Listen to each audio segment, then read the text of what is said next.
Late one evening, John was sitting on his couch, watching TV, when a soft knock echoed through his quiet home. He glanced at the clock.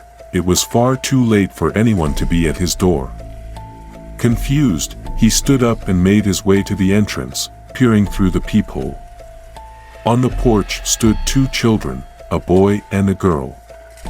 Their faces were pale, and what struck him the most were their eyes, completely black, devoid of any pupils or whites. It sent a chill down his spine. John hesitated for a moment, then slowly opened the door just a crack. "Can I help you?" he asked, his voice trembling slightly. The boy spoke first, his voice eerily calm. "We need to come inside. It's cold out here." The girl stood motionless, her blank gaze fixed on him. Something about their presence made John feel an unnatural sense of dread. "Where are your parents?" he asked, trying to steady his nerves. The boy's expression didn't change. "We're lost. Please, we just need to come inside." John felt the weight of fear settle in his chest.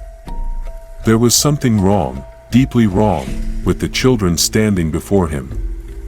His instincts screamed at him to shut the door, to lock it and never look back.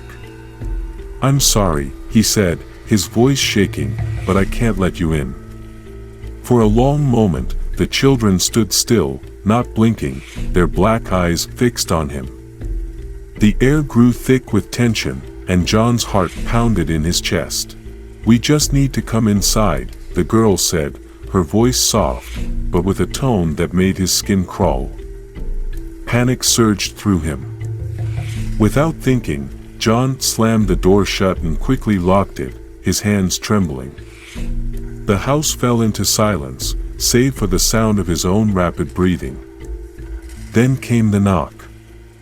Soft at first, then louder, each one more insistent than the last. John froze, staring at the door, his pulse racing. The knocking was followed by a whispering, barely audible but unmistakable. "Let us in. We won't hurt you," the boy's voice drifted through the door. John's legs felt weak. He dared not open the door again. He rushed to the window, pulling back the blinds just enough to peer outside. The children hadn't moved. They stood there, still as statues, their black eyes staring right into his soul. The air outside seemed to press in on him, heavy and unnatural.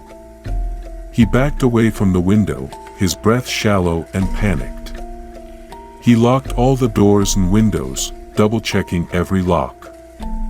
The room felt suffocating now, as if the walls themselves were closing in. As he sank onto the couch, his heart still racing, the house went silent again. The knocking had stopped.